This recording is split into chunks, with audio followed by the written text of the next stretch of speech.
Bonsoir à toutes et à tous. Je suis ravie de vous accueillir pour ce qui est le dernier rendez-vous de notre cycle d'automne, Chant des futurs, last but not least. Un rendez-vous d'autant plus excitant qu'on va parler de digitalisation de l'art et de la création grâce à nos 5 speakers, 5 invités qui ont accepté de réfléchir à la question sous divers angles. Vous le verrez dans un instant. Je m'appelle Zelda Chauvet et je suis très contente de vous accompagner tout au long de cette conférence.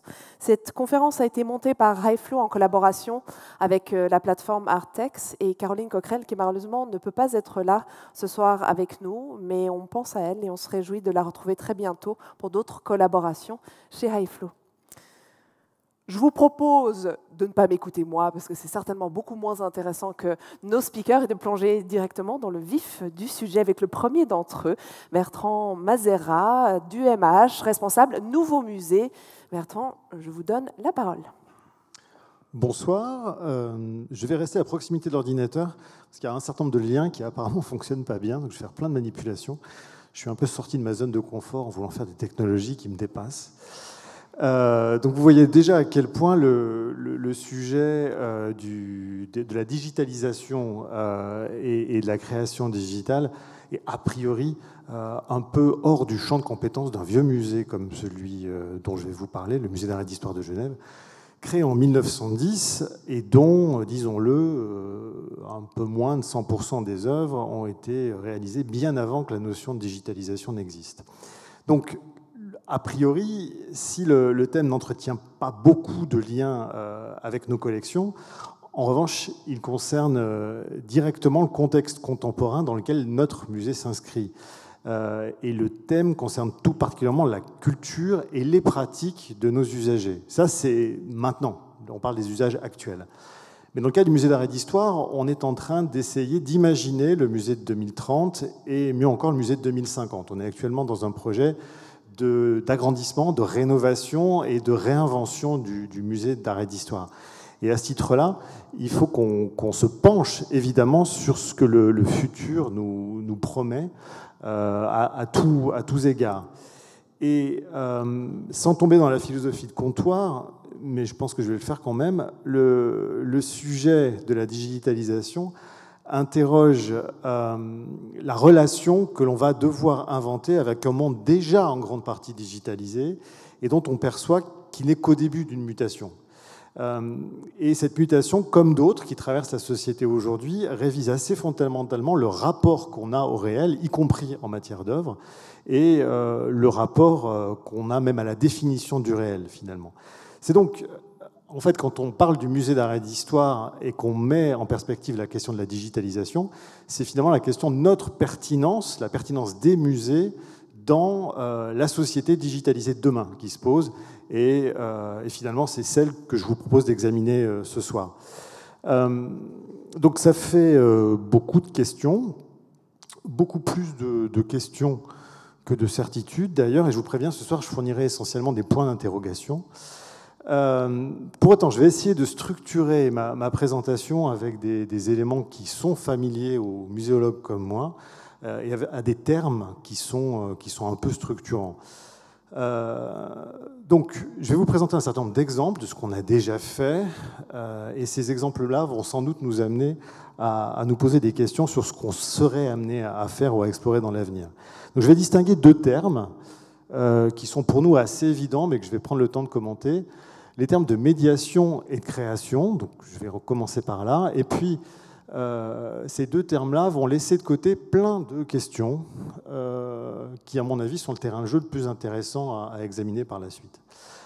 Donc je commence par la médiation. Donc, moi, je ne suis pas dans le bon sens. Voilà, commençons par ça. Quand on parle d'un musée, on parle d'abord d'œuvres réelles. Et c'est cette question-là qui nous intéresse. On a une sculpture, on a un silex, on a une peinture, on a une pièce matérielle, on a une œuvre. Cette œuvre-là, elle a des qualités, des valeurs intrinsèques, elle va avoir une épaisseur, elle va avoir un grain, elle va avoir un certain rapport avec les personnes qui la regardent, des rapports de proportion. Une œuvre, ce n'est pas seulement une chose, c'est la relation qu'on entretient avec elle, et les émotions qu'elle va dégager. Donc il y a quelque chose dans cette valeur intrinsèque qui est dans l'objet réel, qui n'est pas dans sa virtualité, mais je vais y revenir. Et ça, c'est une des limites de la chose. Donc l'œuvre, c'est le réel pour nous. Et autour de ce réel, on fait de la médiation. Et la médiation, c'est déjà une réalité augmentée. Dès que vous mettez un cartel, une petite étiquette qui va vous donner la date de réalisation de l'œuvre, dès que vous mettez le nom de l'artiste, vous avez déjà une réalité augmentée. On va apporter un savoir qui n'est pas là, qui va compléter la pièce. Si vous mettez un médiateur à côté qui va vous raconter une histoire encore plus importante, on est déjà dans la réalité augmentée. Et finalement, la réalité augmentée n'a pas attendu les technologies pour s'inventer dans les musées. Les technologies, en revanche, ont apporté d'autres potentialités d'expression de cette réalité augmentée. Et ça, c'est extrêmement intéressant, parce que ça nous a permis d'aller infiniment plus loin par rapport à cette mission de médiation. Alors c'est là où j'en arrive à tous les liens qui ne fonctionnent pas. Alors, si ça ne fonctionne pas, je vous expliquerai ce qu'il y avait derrière, vous serez enthousiaste. Donc on arrive, grâce aux technologies de réalité augmentée maintenant accessibles, à présenter un contexte. Ça, c'est une chose qui peut sembler assez banale, surtout si parmi vous... Alors, il parle plus fort que moi. Voilà. Il parle plus fort que moi, je vais y revenir. En fait, ça, c'est une technologie qui est développée par la société Livdeo. Et la société Livdeo propose un dispositif qui, simplement, en s'approchant d'une œuvre et sans télécharger quelque application que ce soit, on prend en photo l'œuvre et en fait, on rentre dans une espèce d'écosystème qui extrapole certains champs des bases de données du musée et les fait remonter de manière quasiment automatique. Et vous vous retrouvez avec des données qui vont venir compléter votre observation de l'œuvre, qui peuvent être du texte, évidemment, mais qui peuvent être aussi des médias. Et donc, cette technologie de réalité augmentée permet d'ajouter un contexte, une forme d'épaisseur à l'œuvre. Ça, c'est une première solution. Il y a d'autres solutions qui vont être, ça peut être des explications, ça peut être des analogies, on peut là aussi permettre des rapprochements entre les pièces, ça peut être la restitution de lacunes, ça peut être aussi faire apparaître des repentirs sur une pièce dont on ne voit pas les sous-couches picturales, par exemple. Et il y a plein d'exemples de ça qu'on a exploré au Musée d'Art et d'Histoire. Je ne vais pas lancer cette vidéo-là parce que sinon je vais prendre beaucoup trop de temps, mais là on a un groupe statuaire qui représente Achille et Pentésilée, et donc qui est très lacunaire, il manque plein de morceaux. Ça, c'est une expérience qui est assez datée, qui doit avoir une dizaine d'années, mais on arrivait à restituer les parties manquantes de l'œuvre pour compléter ce qu'elle nous proposait. Et puis il y a d'autres exemples encore. On pourrait citer à plus grande échelle le travail que fait la société Iconem, par exemple, qui, elle, va se pencher carrément sur des sites archéologiques en danger, ou sur des zones de guerre. Ils vont complètement les numériser avec des drones, etc., et restituer les parties manquantes. On est là aussi dans une médiation à très grande échelle, qui est celle de la réalité augmentée. En termes de médiation, on le voit, la réalité augmentée permet d'apporter quelque chose. En termes de médiation, qu'est-ce que peut nous apporter la réalité, cette fois virtuelle? Encore une fois, je maîtrise ces mots dans une certaine mesure et peut-être qu'il y a des inexactitudes dans ce que je vais dire.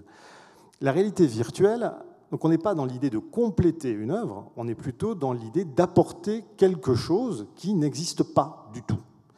Alors, la réalité virtuelle, nous, on l'utilise en muséologie pour apporter des savoirs. C'est-à-dire que dans les musées, on trouve des œuvres, mais aussi on trouve des connaissances. Et les connaissances, elles sont immatérielles. Parfois, c'est des collections immatérielles, lorsqu'on fait du recueil, par exemple, de chants pour les musées d'ethnologie ou de mémoire. Donc ça, c'est un patrimoine immatériel. Mais après, il y a des savoirs qui sont dans la tête de nos conservateurs ou nos scientifiques. Et la réalité virtuelle nous permet de donner une matérialité à ces savoirs-là, ou alors de leur donner une narration, de créer un storytelling autour de contenus qui, si on les met bout à bout, simplement comme ça, restent insipides ou n'apportent pas grand-chose. Alors, de ça aussi, il y a beaucoup d'exemples. La réalité virtuelle d'une œuvre, elle peut s'incarner de manière très simple dans des bases de données. des collections en ligne, par exemple, où là, effectivement, nos œuvres sont numérisées, documentées, et là, on a accès à une virtualisation, mais je vais revenir à ce thème-là, de la pièce. Bon, premier exemple. Autre exemple, on va avoir aussi des possibilités de storytelling, entendu au sens très large. Là, je vous ai donné un exemple qui est assez amusant. Ça, c'est un projet qu'on avait mené avec le Musée de la Civilisation de Québec. Alors, avant de le lancer, parce qu'il va encore parler plus fort que moi, je vous explique de quoi il retourne. Vous l'avez coupé ? Si vous pouvez, c'est super. Alors, ce projet, on avait été invité par le Musée de la Civilisation de Québec à collaborer avec eux. Et leur intention était de familiariser un public très éloigné de la culture antique européenne avec ces éléments culturels-là. Alors, comment faire ? Donc, ils nous avaient emprunté un ensemble de représentations humaines antiques, qui pouvaient être tant étrusques, romaines, phéniciennes, grecques, etc. Et ils ont fait une recherche de sosie contemporain de ces personnages-là. Alors, il y a eu un développement de technologie absolument inouï pour arriver à faire ça, et on a recueilli des sosies parfaits de personnages antiques. Alors, ça a demandé un déploiement technologique de premier plan, mais la technologie, dans ce cas particulier, a été utilisée vraiment comme un ressort dramaturgique. On a vraiment utilisé la technologie pour créer un intérêt à notre propos. Autre exemple, alors celui-ci, vous l'avez peut-être vu, donné à Genève. Il va se lancer également. Donc là, c'est Genève 1850. Un projet qu'on avait mené il y a 2 ans maintenant, ou 3 ans, et dont l'objectif était de donner à voir la Genève de 1850 avant la révolution fasciste et la chute des remparts. Et donc tout ce travail-là avait été construit avec la société Artanim sur la base du relief magnien qui fait partie de nos collections.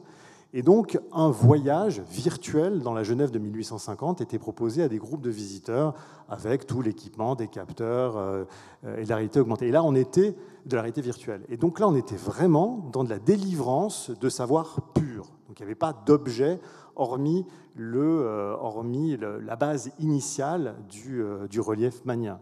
Donc là, on est vraiment dans de la création de contenu pur. Puis après, il y a d'autres exemples.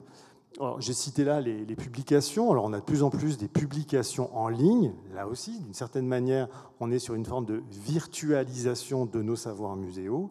Et puis après, il y a la gamification. Alors là, il y a plein d'exemples de ça. On se rapproche des notions de storytelling. Et là, un exemple que j'ai trouvé absolument fascinant, ça c'est le Muséum d'Angers, qui s'est lancé dans l'idée de créer des visites virtuelles sur... j'ai oublié le nom de ce jeu. Merci, mon fils le connaît aussi bien que vous. Sur Animal Crossing, et donc il y a des médiateurs qui ont organisé des visites réelles, des visites virtuelles d'espèces réelles dans Animal Crossing. Donc là encore, on a cette capacité de virtualisation rendue possible en termes de médiation. Et on arrive à faire de la médiation autour d'une œuvre. On arrive à utiliser les technologies de la réalité augmentée pour compléter une œuvre. On arrive à utiliser les technologies de la réalité virtuelle pour apporter des savoirs ou du narratif. Mais qu'est-ce qu'on arrive à faire avec la réalité virtuelle, avec des œuvres en réalité? Et là, j'en reviens à la question qu'on se posait tout à l'heure, c'est-à-dire que les qualités intrinsèques des œuvres, leur épaisseur, le rapport qu'on entretient avec elles, et j'insiste là-dessus, la question des proportions, elle me semble vraiment fondamentale, le rapport de proportion qu'on a avec une œuvre en réalité, ça, à ce jour, à ma connaissance, mais je n'attends qu'à être contredit de ça, on n'arrive pas, avec les technologies virtuelles, à le restituer.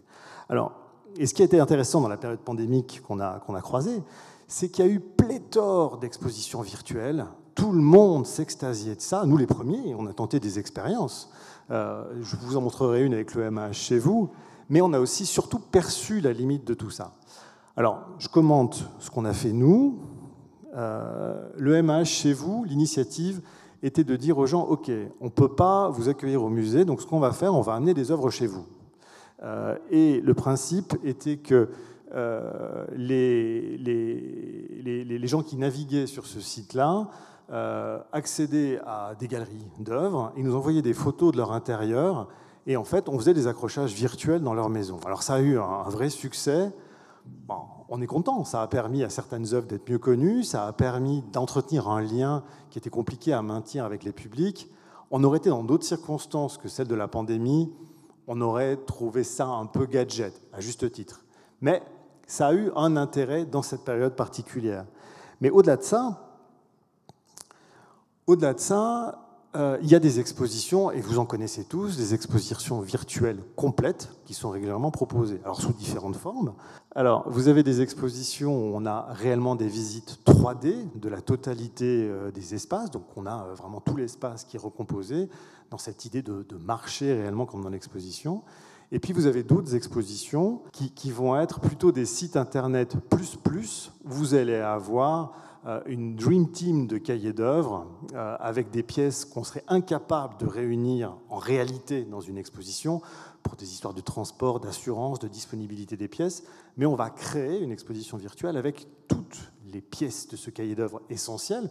On a vu passer des expositions Da Vinci avec la totalité du corpus, impossible à réunir en réalité. Et ces expositions-là vont nous permettre d'hyper-zoomer sur du détail, sur du grain, et puis d'accéder, en réalité augmentée pour le coup, à une quantité de données absolument incroyable. Bon, c'est formidable, mais quand on peut sortir de chez soi et que le lockdown est levé, on a quand même malgré tout plus de plaisir à retourner dans les musées, quoi. Et ça, c'est une véritable question. Alors, à ma connaissance, et à mon sens aujourd'hui, mais je me répète, je n'attends qu'à être contredit autour de ça, les réalités virtuelles n'arrivent pas, dans le cas d'œuvres existantes, j'insiste, à réellement emporter le morceau à ce jour.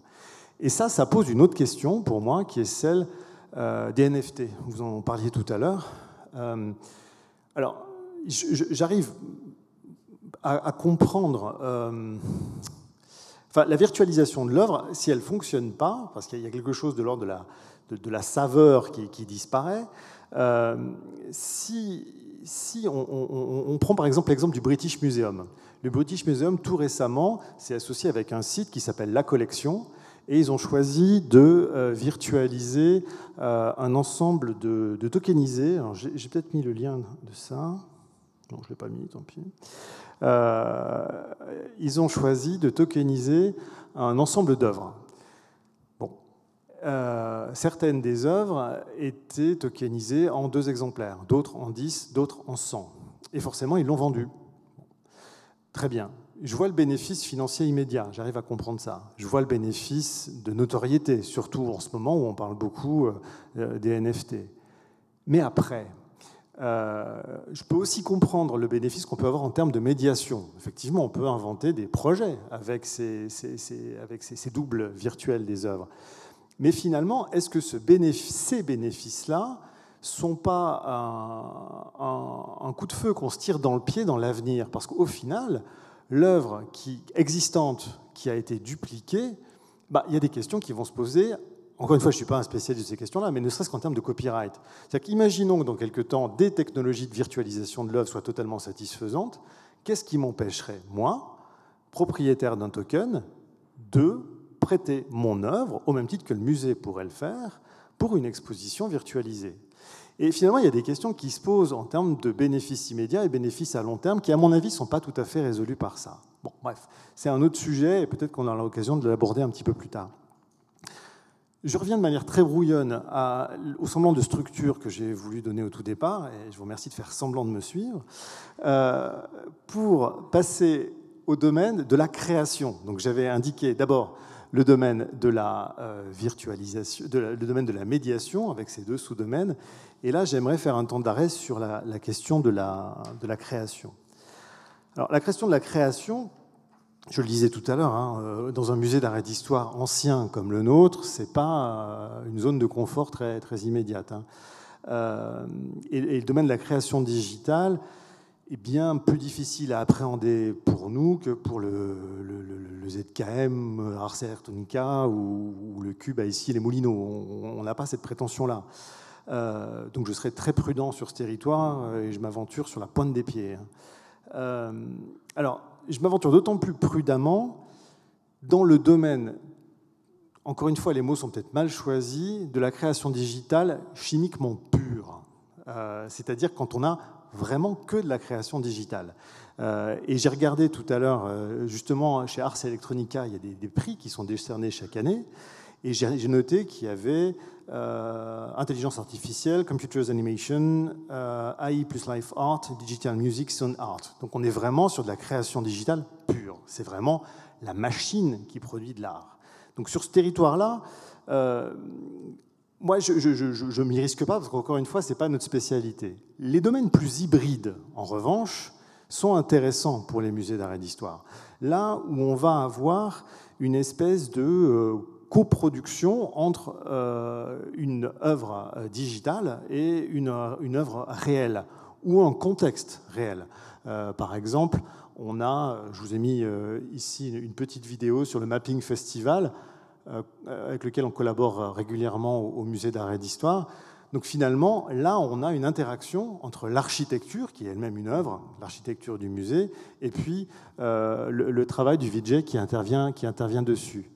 Mais on est là dans une interaction entre de l'existant et une addition digitale.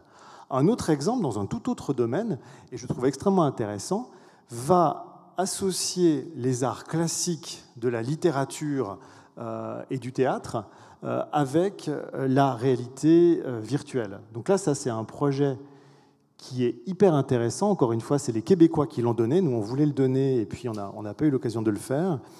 Et là, c'est un projet qui s'appelle Une bibliothèque la nuit, et c'est la compagnie de Robert Lepage, le dramaturge, qui s'est associé avec des développeurs en réalité virtuelle pour faire vivre un ouvrage d'un auteur argentin qui s'appelle Miguel et qui a expliqué son amour des livres, ses références à Borges.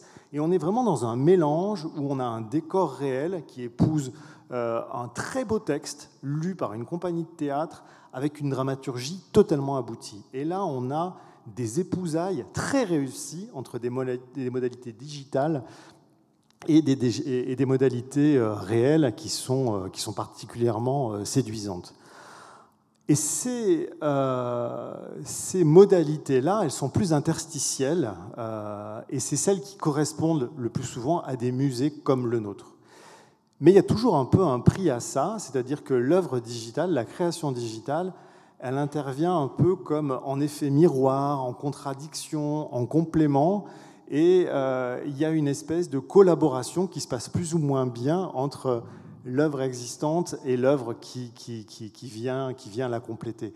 Et c'est vrai qu'il y a peut-être des choses encore à inventer où on serait quasiment sur un symbiote, où effectivement il y aurait vraiment quelque chose de plus intime encore qui permettrait d'associer l'œuvre ou les œuvres réelles et les œuvres digitales qui viendraient s'y ajouter. Et je pense que là, on a encore quelque chose à franchir dans ce domaine-là. J'avance encore pour arriver à quasiment une conclusion, soyez rassurés, et pour vous parler des préoccupations qui nous nourrissent maintenant au Musée d'art et d'histoire vis-à-vis de ces questions-là. Alors le Musée d'art et d'histoire est en train de réinventer son concept. Parmi ses missions et ses visions, il y en a une qui apparaît en bas à droite et il y a écrit OS, Outils Système. Parce qu'en fait, notre musée, quand il essaie de s'imaginer dans l'avenir, ne se conçoit pas comme strictement un lieu physique. Notre musée a conscience de la nécessité d'être un lieu physique, pour toutes les raisons que j'ai expliquées vis-à-vis de la matérialité des œuvres, mais d'être également un état d'esprit. Et finalement, de n'être pas un hardware, mais plutôt un software. On est vraiment dans cette idée d'un musée qui commence avant la visite, qui se poursuit après, qui s'exprime sur des publications, qui s'exprime sur des réseaux, qui s'exprime dans de la réalité, qui s'exprime dans des expositions réelles qui peuvent voyager, donc qui est multi-support finalement. Et c'est un petit peu la prétention qu'on a, qui est celle de devenir nous aussi un outil système. En tout cas, cette exploration qu'on se donne pour l'avenir, cette nécessité d'exister de manière extrêmement multiple, elle interroge, et je voudrais peut-être ouvrir là-dessus, une question en particulier. Et celle-ci, je suis très curieux d'entendre des gens qui sont des vrais techniciens vis-à-vis de ce sujet-là, qui est la capacité des technologies actuelles ou à venir d'aller justement dans l'exploration de l'incapacité que j'indiquais, c'est-à-dire de faire vivre de manière kinesthésique un rapport à une œuvre virtualisée. Et je rêve d'un jour où je pourrais visiter une exposition ici sur des murs blancs. Et peut-être qu'un jour, les technologies apportées par les téléphones, les lunettes virtuelles, etc., nous permettront de visualiser physiquement une exposition avec des NFT du British qu'on aurait acheté pas cher, qu'on pourrait répartir sur les murs et faire vivre réellement une expérience expographique dématérialisée qui restituerait une bien plus grande partie de la matérialité de l'œuvre, avec de toute façon cette conscience qu'on n'arrivera pas à la restituer tout entière et qu'effectivement, voilà, je ne vais pas aller forcément plus loin parce que je deviendrai lyrique, mais en tout cas, je pense qu'il y a là-dedans des pistes qui peuvent nourrir la capacité des musées de demain à devenir des outils systèmes, justement sur cette virtualisation de l'œuvre.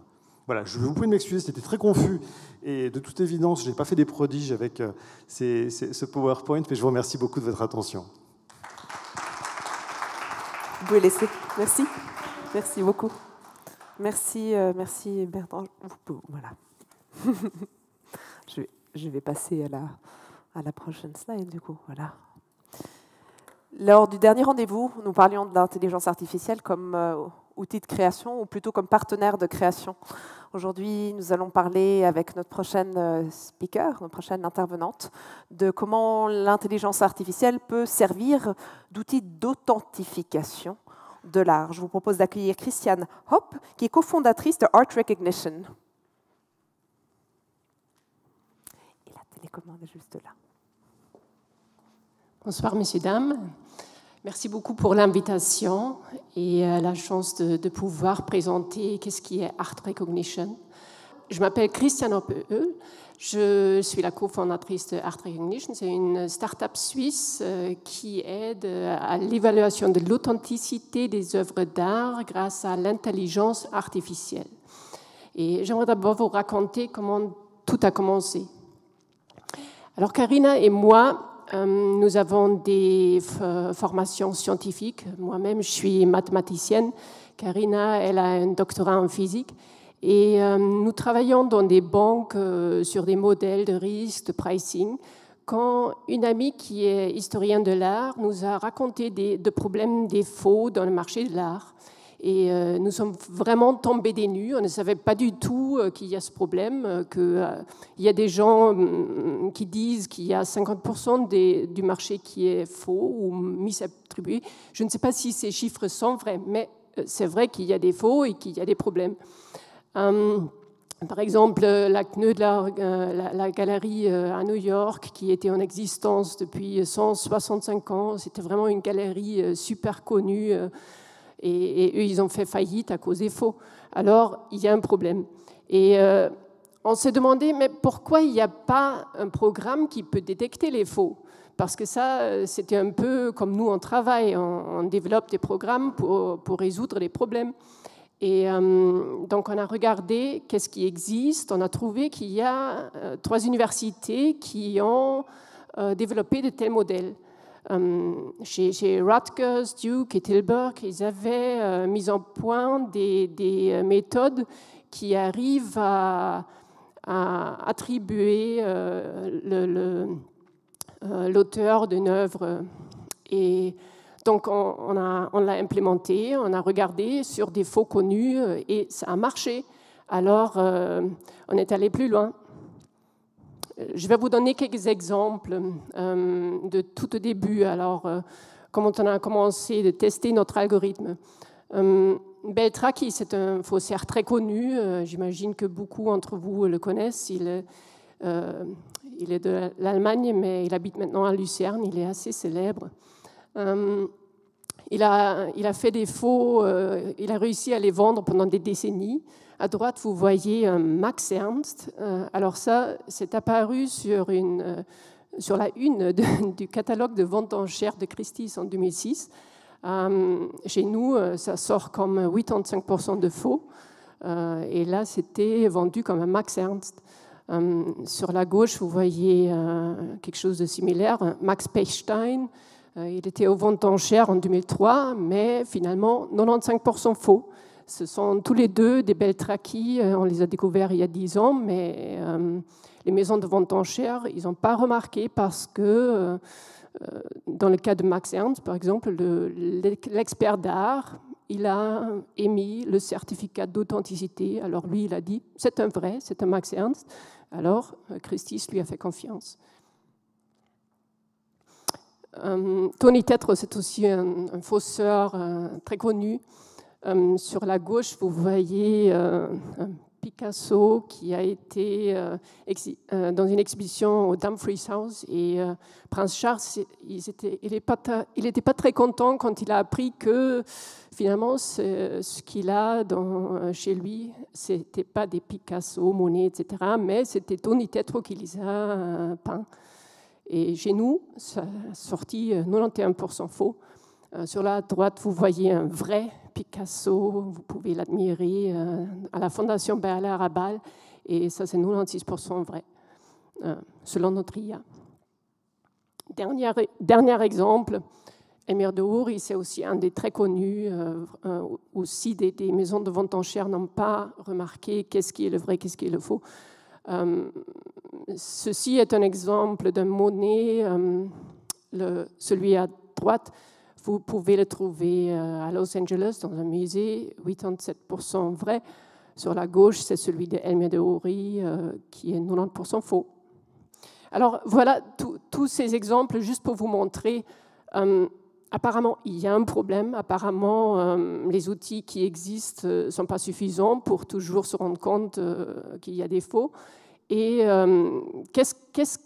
si les maisons de vente enchères avaient eu notre outil, il y aurait eu moins de scandales, moins de clients frustrés. Alors nous sommes vraiment convaincus que c'est un outil très utile.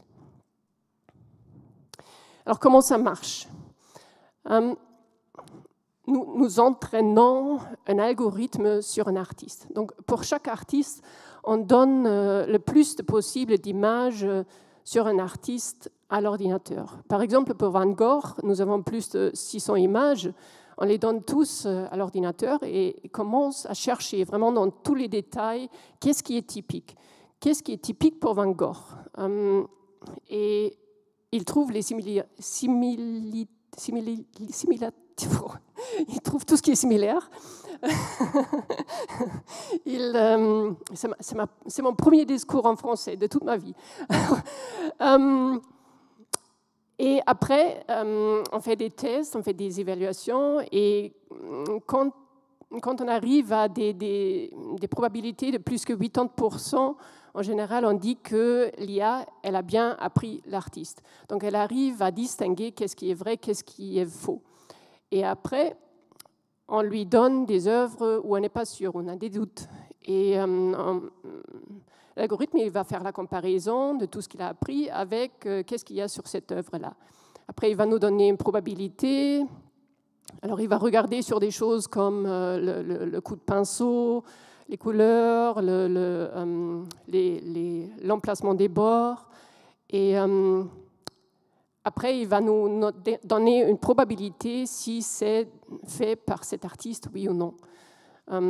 Et pour visualiser un peu, la question c'est toujours comment est-ce que l'ordinateur a maintenant trouvé cette solution-là ? Pourquoi est-ce que c'est un faux ? Pourquoi c'est un vrai ?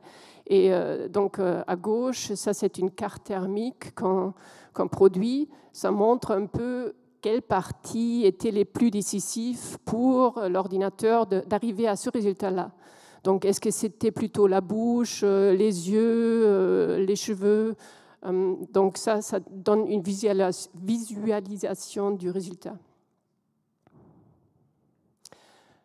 Pour le client, c'est c'est assez facile, donc il fait une photo, il nous envoie la photo, nous faisons l'analyse, nous envoyons après environ 7 jours la réponse, donc est-ce que c'est vrai ou faux, avec quelle probabilité, et si les clients le souhaitent, on écrit un rapport avec plus de détails, comme par exemple cette carte thermique. Oui, remarque importante, on n'a pas du tout l'intention de remplacer des experts d'art. Ce n'est pas le but et à mon avis, ce n'est pas possible. Je pense que l'expert d'art, c'est encore beaucoup plus. À notre avis, ça doit être utilisé comme un outil de plus pour donner plus de sécurité. Des fois, c'est utilisé au début, c'est pour ça que je l'ai mis là en première ligne, parce que c'est assez compliqué d'envoyer une œuvre, par exemple à Paris, chez Wildenstein, pour avoir leur expertise. Il faut passer par la douane, les assurances, etc. Donc, et on risque d'avoir une réponse négative. Alors, quelques clients utilisent ça d'abord pour décider est-ce que ça vaut le coup de l'envoyer. Ou sinon, il y a aussi des experts, par exemple, qui ont déjà fait plein d'analyses et qui ont toujours des doutes et qui utilisent ça après pour un élément de plus. Qu'est-ce qu'on a fait jusqu'à maintenant? On a fait un peu plus que 400 analyses, on a maintenant un peu plus que 70 clients. C'est plutôt des collectionneurs privés qui sont... en général, ce sont des collectionneurs un peu frustrés qui... des fois, apparemment, ils ne reçoivent même pas de réponse d'un expert. L'expert, il ne veut même pas regarder. Certains experts, ils disent non, c'est pas possible. Je ne peux pas juger s'ils ont raison ou pas, mais je vois qu'il y a beaucoup de collectionneurs qui sont frustrés des processus existants. Et ça, en ce moment, c'est notre clientèle principale. Mais on a aussi une maison de vente enchères qui fait par exemple ce que j'ai dit avant de l'envoyer chez Wildenstein. Et si eux, ils ont des doutes, ils aiment bien avoir aussi ce résultat. On a aussi de plus en plus de galeries et des marchands d'art. Sur la gauche, Eureka, oui, donc on a aussi reçu des fonds de l'Union européenne. Ils nous soutiennent sur un projet de toujours améliorer l'algorithme et surtout aussi cette visualisation de laquelle j'ai parlé. C'est important de pouvoir dire pourquoi ce résultat. Donc on travaille ensemble avec Tilburg University, ça c'est une des 3 que j'ai mentionnées au début. Ils font des modèles comme ça depuis plus que 20 ans. Et c'est super de les avoir. Et là, nous avons aussi enfin envoyé notre article à un journal scientifique. C'est une question qu'on a reçue pendant des mois.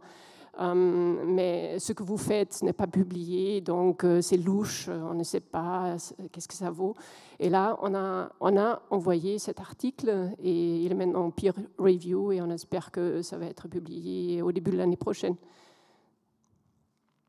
Les artistes, on a un peu de tout. On a des old masters impressionnistes, des artistes modernes, contemporains. Oui, c'est un peu de tout. Ce qui est la limite pour nous, d'un côté, c'est combien d'images est-ce qu'on peut trouver. Parce que si un artiste n'a pas fait assez d'œuvres, c'est difficile, on n'essaye pas en général. Par exemple, Da Vinci, on n'essayerait pas déjà parce qu'apparemment, il n'a fait que 8 œuvres vraiment lui-même. Et donc ça, c'est pas du tout suffisant. Mais l'autre problème avec Da Vinci, c'est un problème de tous les old masters. C'est d'abord, c'est pas sûr qu'est-ce qu'ils ont vraiment fait. Et pour entraîner notre intelligence artificielle, il faut être sûr que ça c'est vraiment fait par lui. Et les old masters, des fois, ils ont travaillé ensemble avec d'autres, avec des étudiants. Et donc ça c'est un vrai problème, mais aussi les restaurations. Donc ça peut avoir un effet sur le résultat.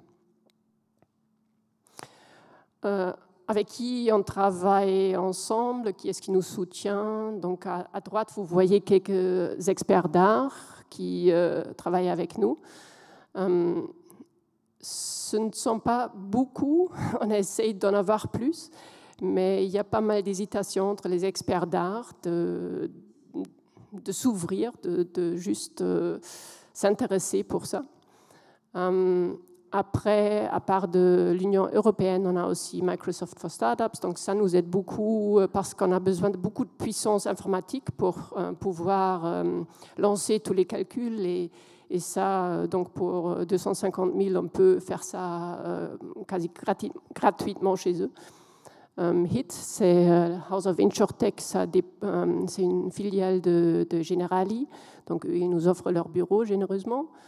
Et finalement, InnoSuisse, ça c'est magnifique. Caroline, elle n'est pas là, mais elle est aussi coach chez InnoSuisse. Elle était aussi notre coach.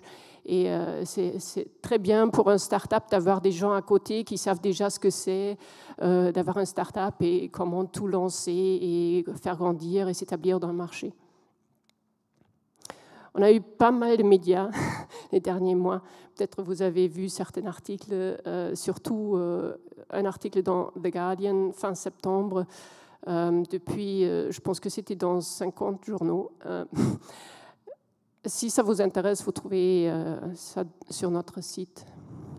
Encore une fois, l'équipe. Alors, il y a Karina et moi qui ont tout commencé. Et pour l'instant, c'est encore plutôt nous deux.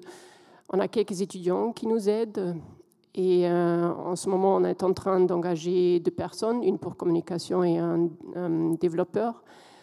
Sinon, à droite, vous voyez le professeur de Tilburg University, Eric Postma. Donc lui, il a vraiment travaillé sur des sujets comme ça depuis 20 ans. Il est super. Olivier, lui, le marchand d'art, il a travaillé chez Sotheby's, Wildenstein. Il a un super réseau et ça nous a aidés dès le début. Il connaît tout le monde et il connaît les processus. Il nous a expliqué comment ça marche aujourd'hui avec les experts, qu'est-ce qui sont les problèmes, qu'est-ce qui marche bien. Donc ça, parce que nous, on n'a pas du tout une formation de l'art. Donc lui, il est vraiment notre connaissance de l'art. Et à gauche, Jason Bailey, peut-être vous connaissez mieux sur les NFT. Il est maintenant, c'est un art tech gourou un peu. Il a fait ça très tôt, mais maintenant il est surtout sur les NFT. Alors, pour finir, est-ce que j'ai pu vous convaincre qu'il faut lutter contre les faussaires et que cet outil, ça donne un plus pour les trouver, pour les identifier. Voilà.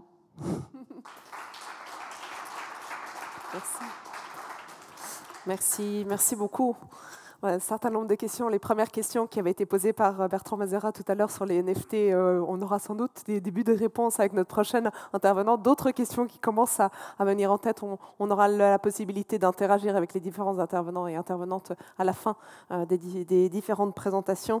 C'est vrai qu'en parlant des NFT, on ne peut que penser au marché de l'art. Est-ce que ça représente? Est-ce qu'on parle de révolution? Est-ce que c'est une suite logique? Mais une question qui se pose essentiellement, c'est celle de la propriété de l'art, forcément.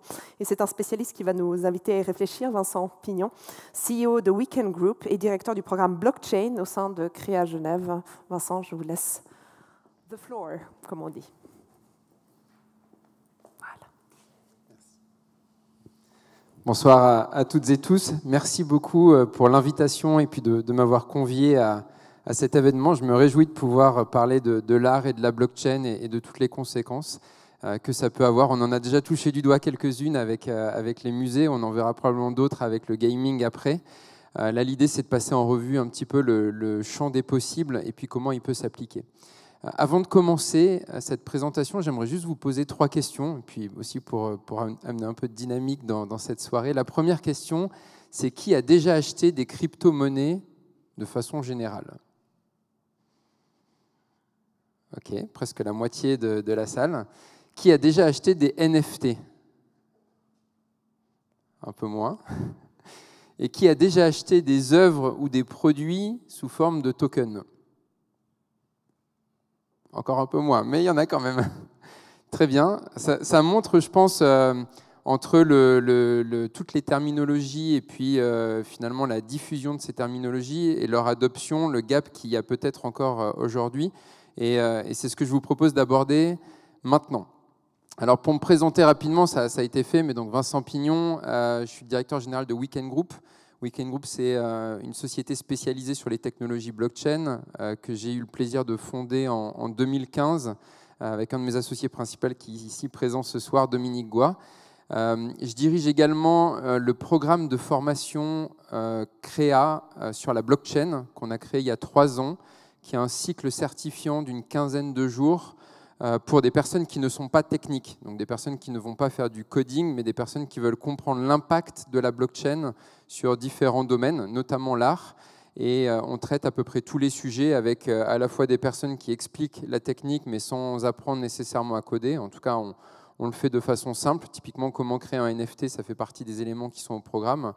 Mais aussi les enjeux réglementaires, légaux derrière la blockchain, et différents use cases qui peuvent être adoptés, aussi la présentation des différentes blockchains, parce que quand on parle de blockchain, il n'y en a pas qu'une, il y en a plein.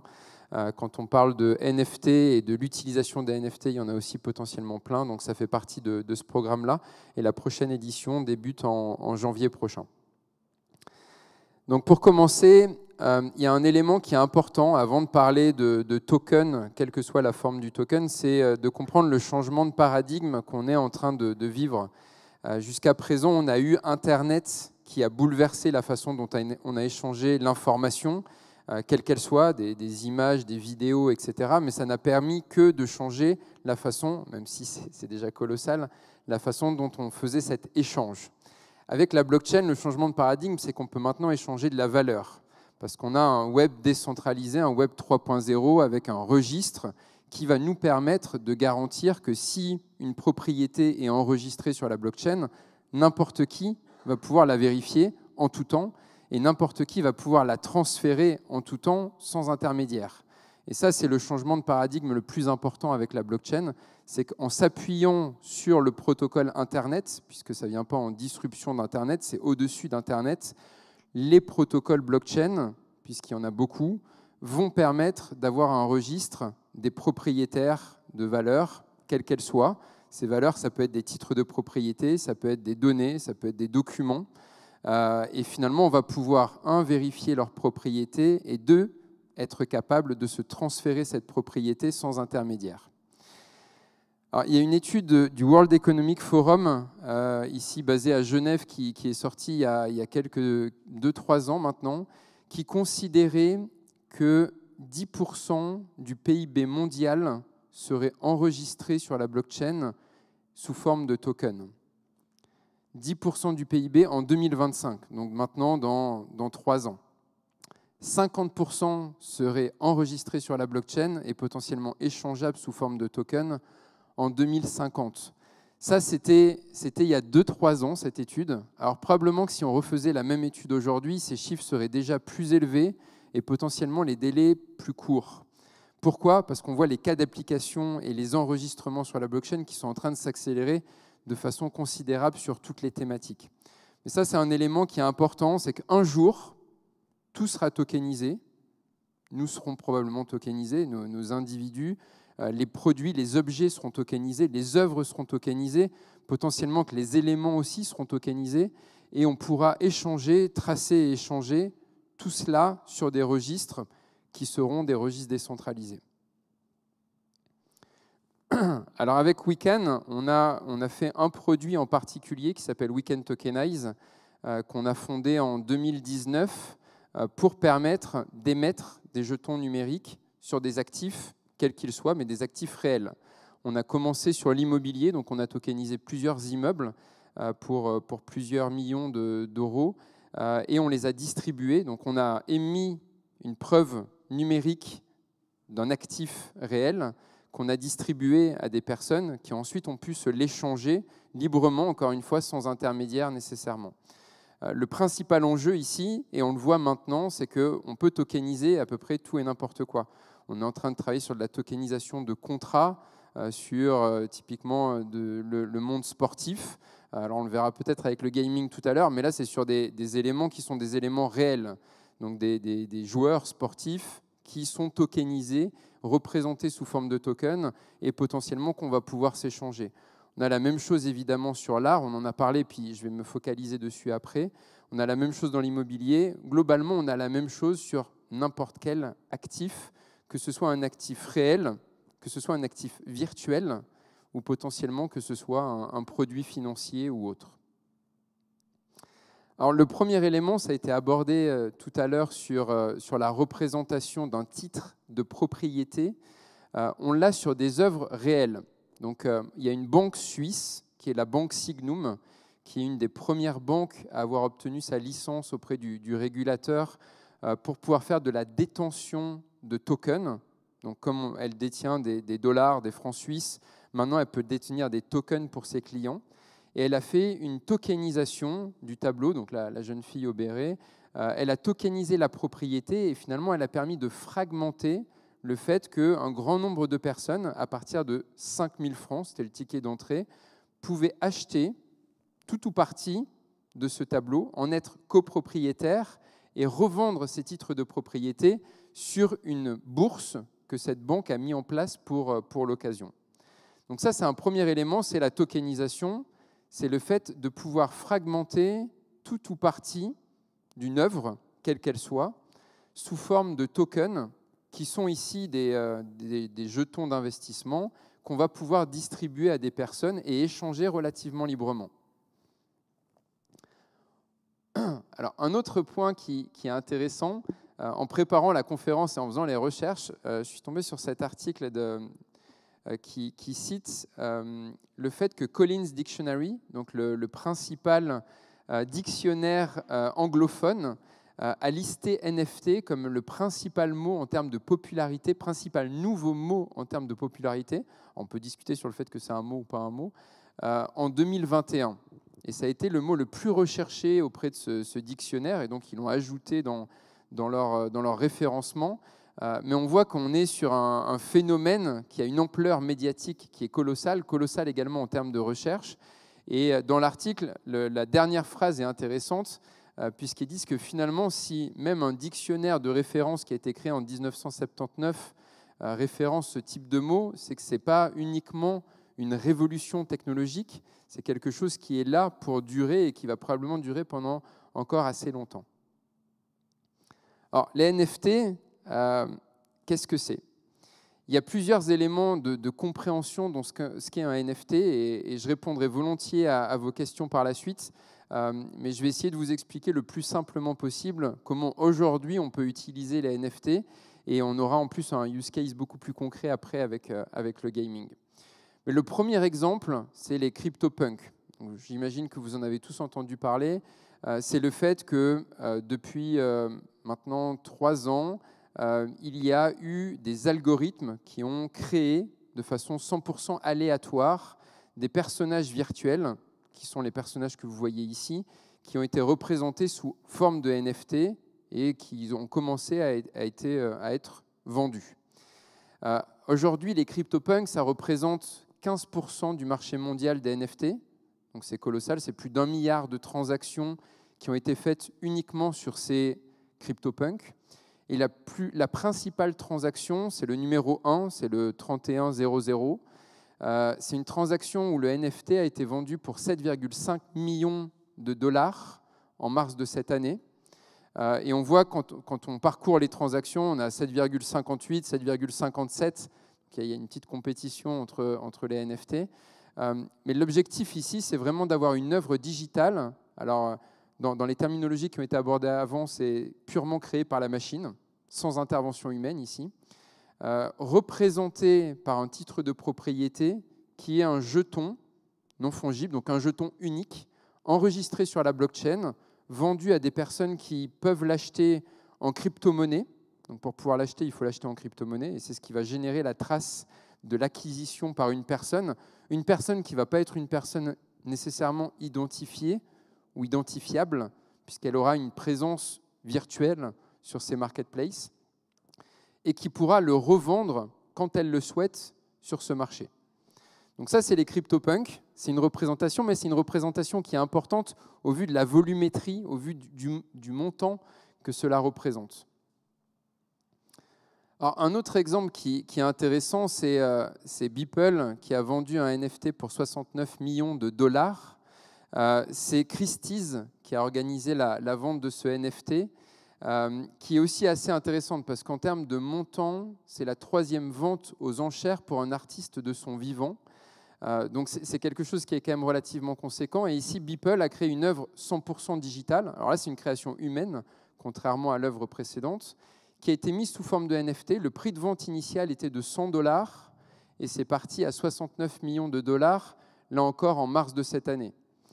Donc on a un marché qui est intéressé à acheter des œuvres digitales et à avoir une représentation de ces œuvres digitales, principalement dans le monde digital, puisqu'on ne va pas pouvoir ou difficilement pouvoir afficher ces œuvres digitales dans le monde réel, ou en tout cas on ne va pas pouvoir représenter ou vérifier l'authenticité de l'œuvre dans le monde réel.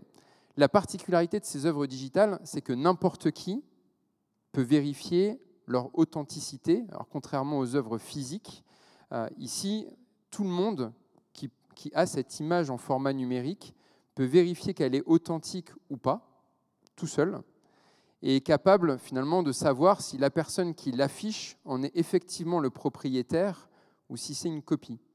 Et c'est la principale particularité.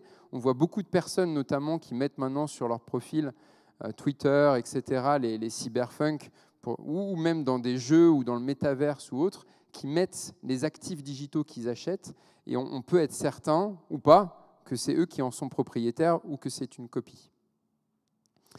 Alors, ce qui est intéressant quand on regarde le cycle sur la technologie blockchain et l'adoption de la technologie blockchain, c'est de regarder ce schéma de Gartner. Donc, Gartner, c'est un cabinet de conseil américain qui étudie toutes les technologies, l'intelligence artificielle, la réalité virtuelle, la blockchain, et qui publie très régulièrement ce qu'on appelle un hype cycle, donc une courbe d'adoption de la technologie qui est principalement découpée en 4 phases. Une phase où on a des adopteurs précoces qui viennent prendre cette technologie. Une phase de hype, qui est le sommet tout en haut ici. Je ne sais pas si je peux montrer, ouais, ici. Une phase de désillusion. Alors généralement, c'est la phase où on en parle le plus. C'est la phase où il y a des conférences sur le sujet, où il y a des articles de médias sur le sujet, etc. Et puis ensuite, on a une phase de désillusion où on se rend compte que le hype n'a pas finalement les promesses qu'on attendait. Et ensuite, il y a une phase d'adoption massive, c'est un plateau d'adoption, où à partir du moment où on est ici, il n'y a plus de discussion, ça va être adopté par le grand public de façon de plus en plus importante. Alors si on parcourt ce hype cycle de la droite vers la gauche, donc du cas applicatif de la blockchain le plus évolué vers le moins évolué ou le plus hype, on voit que le premier, c'est les crypto-monnaies. Donc aujourd'hui, c'est le principal cas d'application en termes d'utilisation. On l'a vu dans le sondage au tout début. Si on fait des statistiques à notre échelle, les personnes qui ont le plus traité avec la blockchain l'ont traité sur l'achat-vente de cryptocurrencies, quelles qu'elles soient. Ensuite, on a des applications qui sont décentralisées, on a des wallets. Donc les wallets, c'est des porte-monnaies électroniques, c'est ce qui va nous permettre de commencer à stocker, à sécuriser nos cryptocurrencies, mais aussi potentiellement nos NFT, nos tokens sous toutes ces formes. Et finalement, avec les wallets, là, on touche quelque chose qui est important puisque on va toucher le fait d'avoir l'équivalent d'un portefeuille digital d'actifs digitaux. Et ça, on voit que c'est quelque chose qui est en train de prendre une adoption qui est assez importante. J'avance un tout petit peu, et puis on va prendre 3 termes encore. Un terme qui est les smart contracts. Donc les smart contracts, c'est un élément qui est important parce que c'est à la base de beaucoup de tokens qui ont été émis. C'est le fait qu'on va pouvoir avoir un token qui va s'exercer selon certaines conditions, un algorithme qui va définir des conditions qui vont s'exécuter tout seul.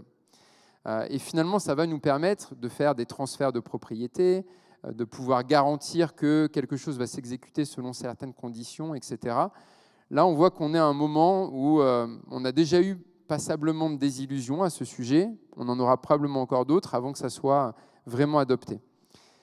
Et les 2 derniers qu'on peut regarder, c'est stablecoin et NFT.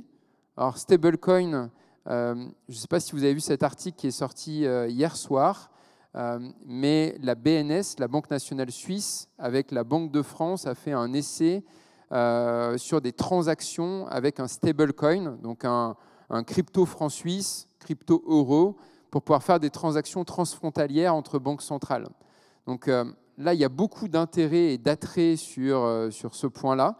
Et alors, l'élément qui est intéressant, si on regarde le schéma tout en bas, enfin la légende tout en bas, c'est que dans ce plateau, il y a une échéance en termes de timing sur le plateau d'adoption. Et le seul point blanc dans tout le schéma, c'est les stablecoins. C'est le point qui devrait atteindre le plateau d'adoption dans moins de 2 ans. Donc probablement le plus rapidement de tous les use cases qui sont ici. Pourquoi ? Parce que c'est les États qui le maîtrisent. Donc c'est les États qui peuvent le diffuser, qui peuvent gérer la réglementation associée, l'infrastructure associée, etc. Donc probablement que ce use case va assez fortement s'accélérer dans les prochains mois. Et maintenant, si on regarde les NFT, alors on voit qu'on est sur un seuil intermédiaire entre 2 et 5 ans, qu'on n'est pas encore au sommet du hype. Alors ce schéma date de juillet. On est dans une échelle temps avec la blockchain où quelques mois peuvent déjà être très longs. Donc probablement qu'on a avancé dans le hype cycle, mais on est quand même au sommet du hype. Donc probablement qu'on va être confronté encore à passablement de désillusions avant d'avoir une adoption massive, c'est-à-dire potentiellement tous les actifs, toutes les œuvres tokenisées, que ce soit des œuvres physiques, des œuvres digitales, et représentées dans différents univers, que ce soit des univers physiques ou des univers digitaux. Et ça, je pense que c'est un élément qui est important, et je terminerai là-dessus, et je pense qu'on le verra juste après, mais c'est qu'un des principaux intérêts des NFT, évidemment, ça sera de pouvoir avoir la propriété d'actifs dans le monde réel, mais surtout, ça sera d'avoir la propriété d'actifs dans le monde virtuel et de pouvoir interagir entre ces deux mondes avec des tokens qui permettront de le faire sans nécessairement les perdre quand on les achète ou sans nécessairement ou en ayant la possibilité de les transférer d'un monde à un autre. Et ça, c'est le principal enjeu aujourd'hui avec la NFT. Je vous remercie pour votre attention et je me réjouis de pouvoir répondre à vos questions tout à l'heure. Merci beaucoup. Oui, alors, Soufiane, venez tout de suite. Je pense qu'on va enchaîner tout de suite. Pour réfléchir, on parlait de NFT, mais NFT et jeux vidéo cette fois, sur cette relation, ce qu'elle implique, ce qu'elle signifie, quels sont les possibles, surtout tant en termes narratifs qu'en termes d'exploration. Soufiane Malouli, vous êtes fondateur et CEO de la start-up lausannoise Fourin Casa, ou Furin Casa ? Fourin Casa. Fourin Casa, voilà. Je vous donne la parole tout de suite. Merci beaucoup Zelda. Et je vous apporte la télécommande, ce sera beaucoup plus agréable. C'est vrai. On repasse, voilà. Merci. Bonsoir à tous. Merci à iFlow de l'invitation et merci à vous de vous être déplacés pour nous écouter. Je m'appelle Soufiane Malouli, je suis le CEO et fondateur de Fourin Casa SA. Je suis également expert startup spécialisé en gamification à YPark et coach innovation à l'IMD. Mon but ce soir est de vous parler des NFT dans le gaming, mais en utilisant un angle un peu différent de ce qu'on a l'habitude de voir quand on parle de ces sujets. Plutôt que de se concentrer sur qu'est-ce que le gaming peut apporter aux NFT, on va prendre l'angle contraire qui est qu'est-ce que les NFT et toute cette technologie peut amener au milieu du gaming. J'en profite également pour dire qu'on ne va pas du tout parler de tokens, on va vraiment se concentrer sur les NFT. Donc on ne va pas parler par exemple de projets de jeux vidéo qui sont centrés sur la technologie blockchain, et, que ce soit au niveau du business model ou des propriétés. Donc, le but, encore une fois, sera de parler de ce qui se fait actuellement dans le jeu vidéo. Alors, je vais faire un petit compte-rendu rapide sur notre projet à nous. Le but n'est pas de parler de notre projet, mais c'est peut-être intéressant de vous expliquer qu'est-ce qu'on fait. Optical. Alors, le pitch du projet, c'est que des scientifiques ont récemment découvert qu'il existait un monde parallèle au nôtre, divisé en différents écosystèmes qui s'appellent le monde astral, et que ces écosystèmes sont remplis de différentes créatures, que ces créatures, lors de rares contacts avec notre monde, ont inspiré nos contes, légendes et mythologies depuis la nuit des temps. Et du coup, en fait, ces scientifiques nous offrent une technologie qui nous permet de découvrir ces créatures. Cette technologie s'appelle l'Optical. C'est un appareil qu'on peut mettre en poche. Vous l'aurez compris, c'est votre smartphone. Optical est un jeu mobile basé sur la réalité augmentée et la géolocalisation qui est pour l'instant disponible sur le marché francophone, sur l'App Store et le Play Store. Alors, grâce à votre Optical, vous allez scanner votre environnement, vous allez découvrir la zone du monde astral dans laquelle vous êtes actuellement. Ensuite, le but, ça va être de sélectionner une créature pour essayer de la détecter et en gros de compléter votre collection. Le Optical est le premier produit qui présente la licence du monde astral. Le but du jeu est d'explorer les différentes zones du monde astral, de collectionner les créatures et de progresser en tant qu'explorateur. Fouine Kazan a été fondée en 2016. Nous sommes basés à Lausanne. Nous sommes une équipe d'une dizaine de personnes et notre but est de réaliser l'expansion internationale du jeu. On va commencer par le marché anglophone et ensuite d'utiliser cette licence pour faire un développement transmédia à travers différents points de contact. Et le premier sera, en plus du jeu vidéo, sera une collection de NFT. On a différents projets liés au NFT et on commencera tout simplement par une sorte de collection, un peu comme une sorte de collection Panini, où les gens pourront, dans un premier temps, acheter leurs NFT et ensuite les échanger, les commercialiser, etc.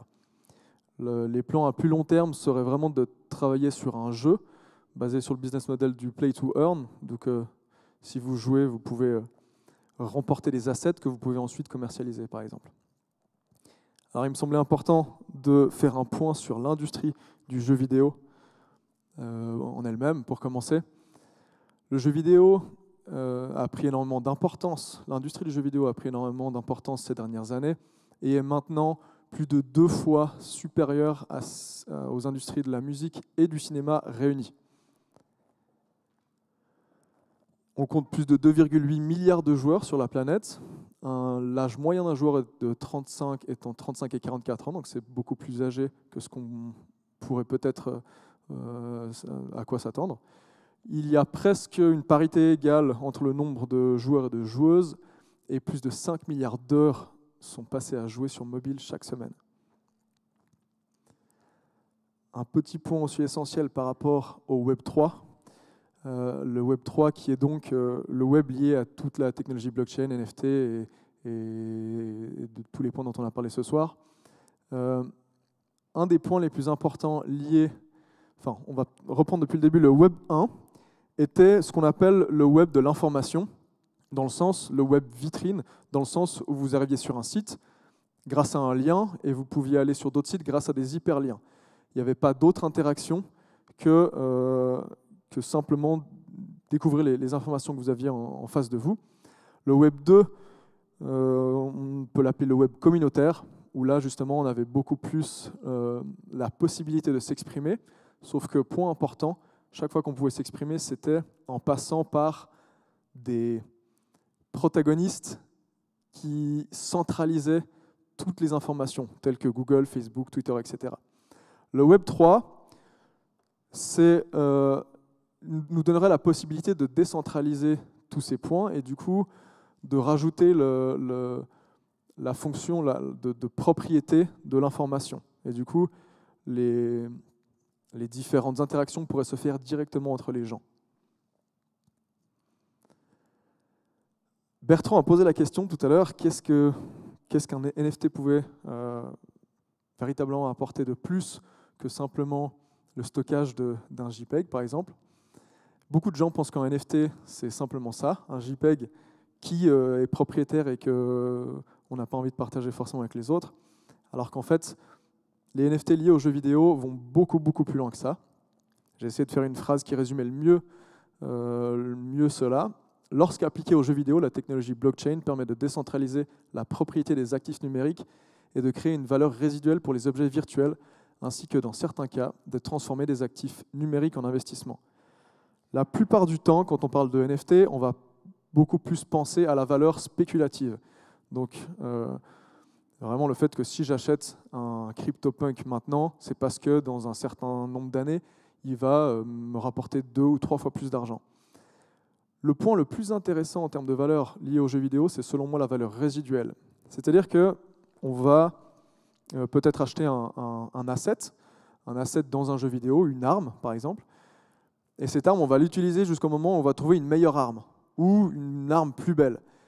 Et comme on est à l'heure actuelle dans un système fermé, centralisé, cette arme, elle va juste rester dans notre inventaire et on ne va plus l'utiliser.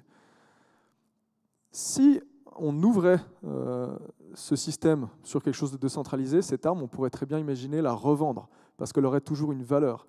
Au contraire du système fermé où là, justement, elle n'a pas de valeur si on ne l'utilise plus jamais.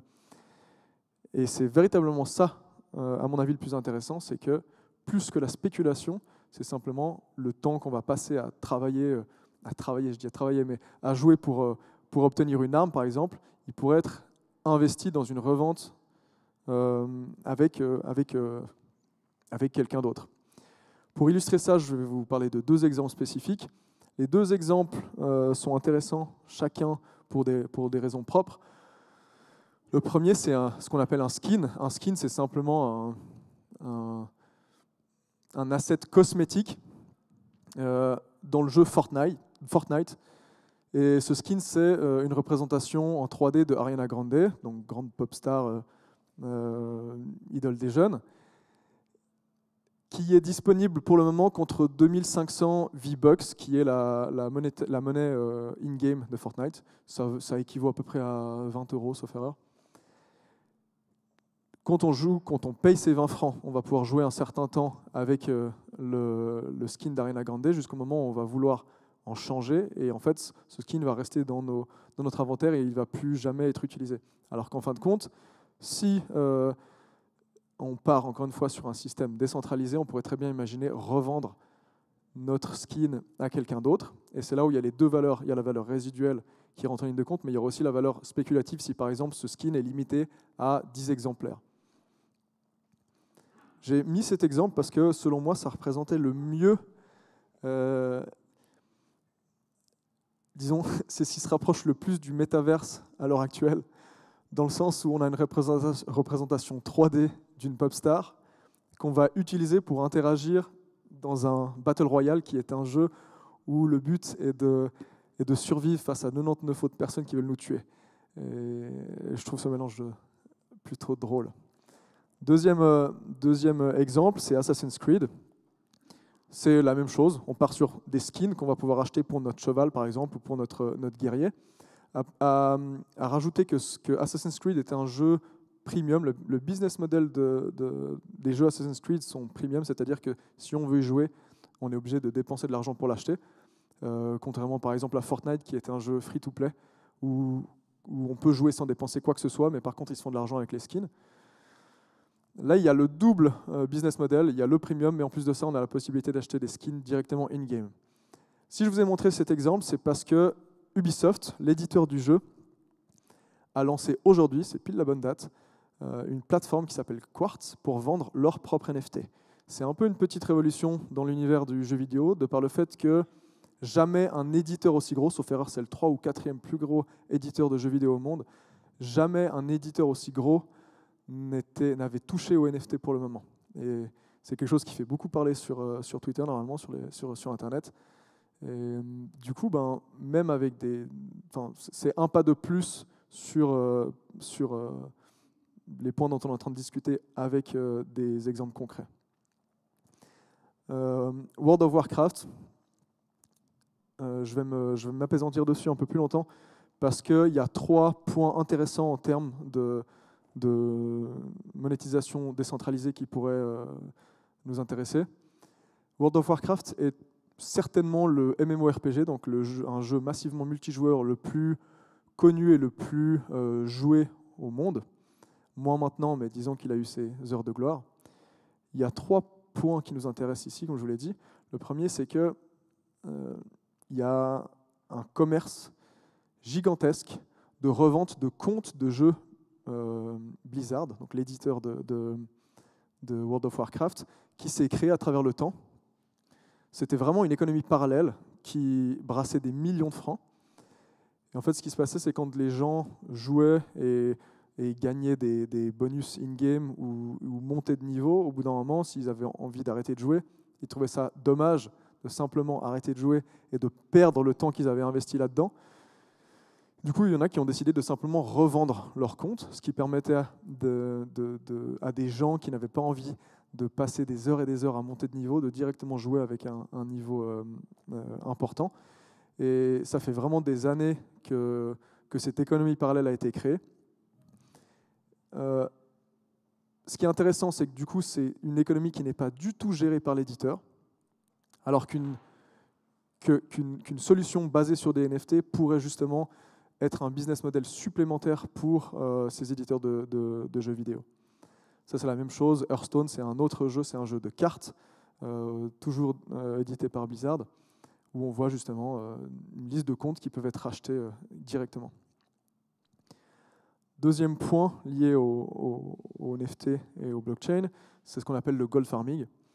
Le gold farming, c'est dans le jeu vidéo la pratique qui consiste à consacrer une partie du temps de jeu à récolter de l'argent, des objets ou de l'expérience, en répétant sans cesse les mêmes actions, en visitant les mêmes donjons ou en tuant le même groupe d'ennemis dans le but de s'enrichir et monter en niveau rapidement.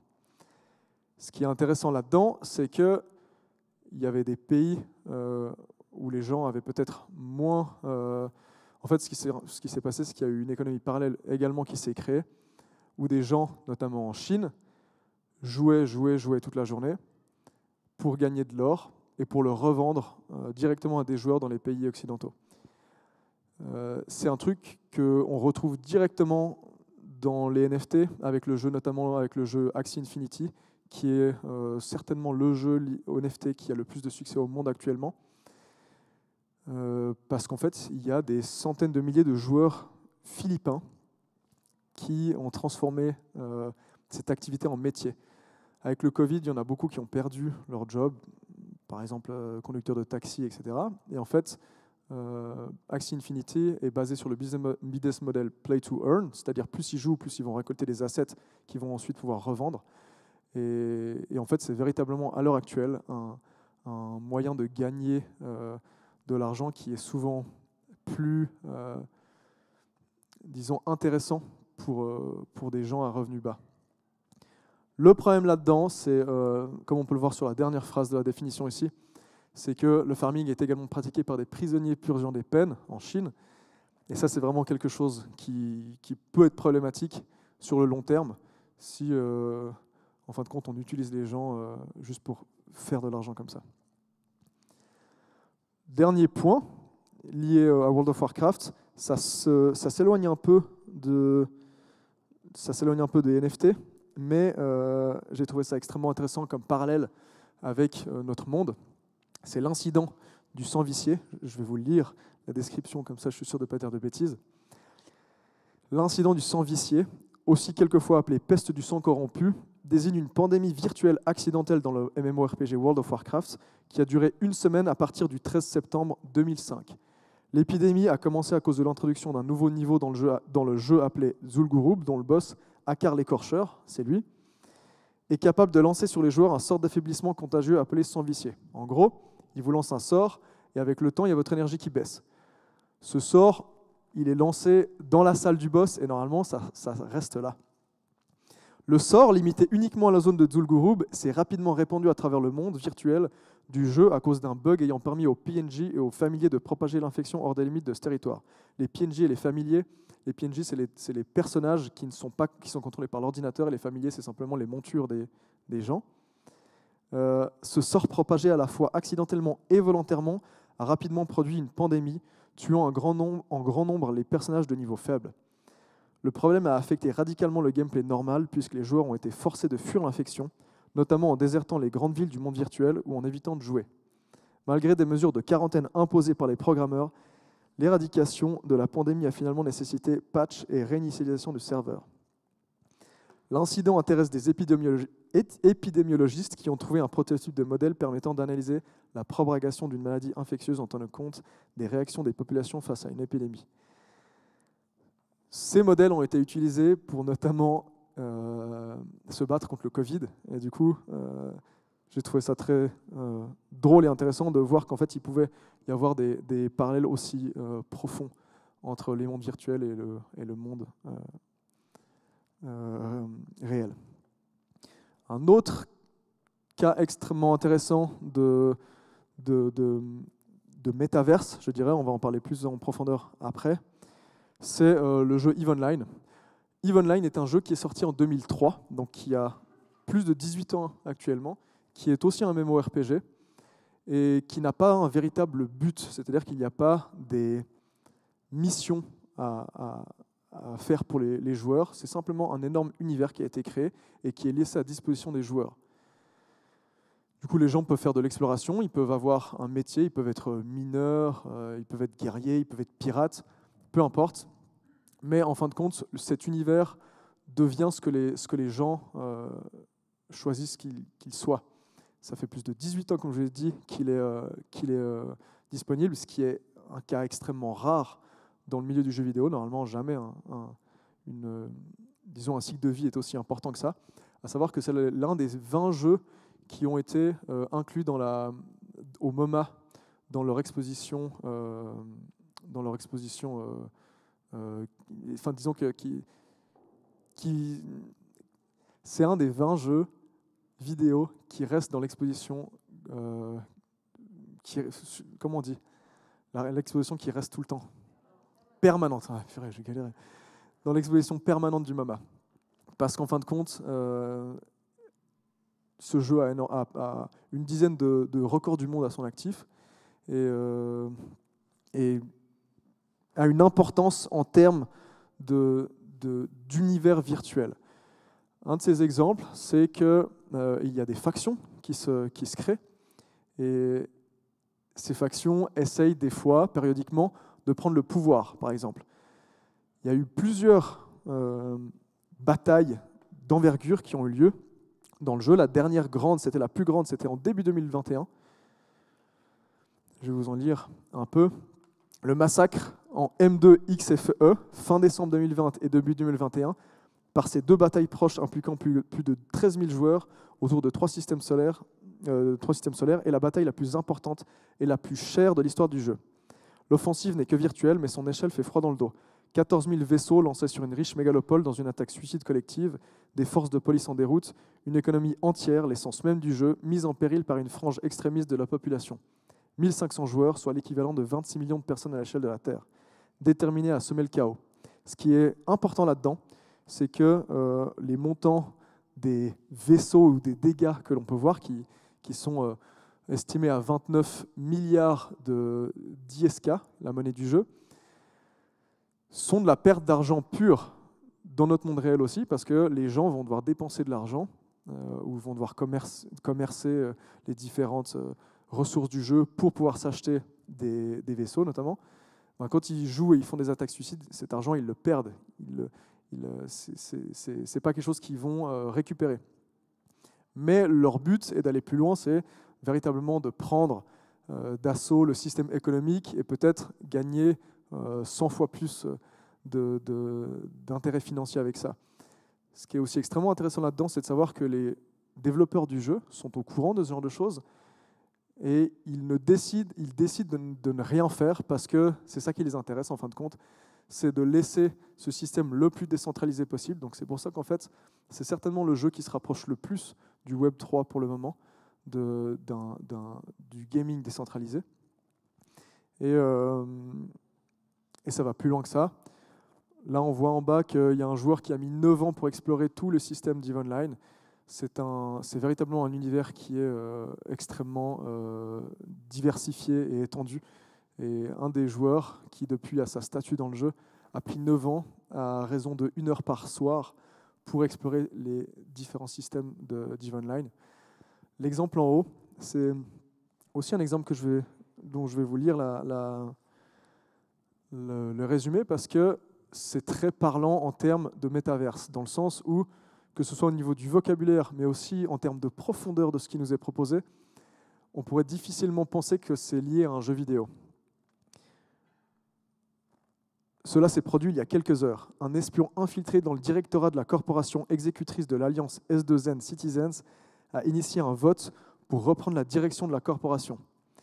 Une fois ce vote terminé, il se retrouvait avec les pleins pouvoirs, y compris celui de disband complètement l'alliance et de voler tout l'argent déposé sur le wallet de la corporation, soit environ 4 000 milliards d'ISK.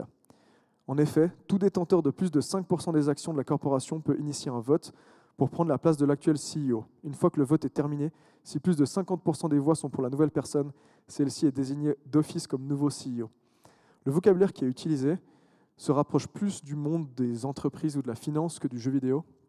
Et c'est ce genre de choses qui m'interpellait et que je trouvais intéressant, parce qu'en fin de compte, ça montre que ça ouvre la porte à quelque chose de bien plus profond que simplement des manières et des méthodes de jeu.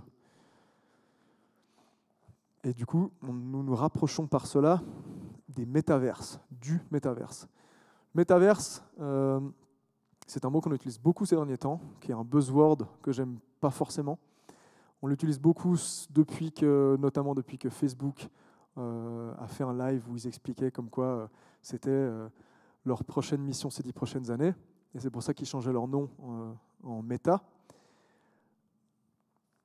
Il est important pour moi de dire que ce que nous propose Facebook est selon moi le contraire même de ce que devrait être le métaverse.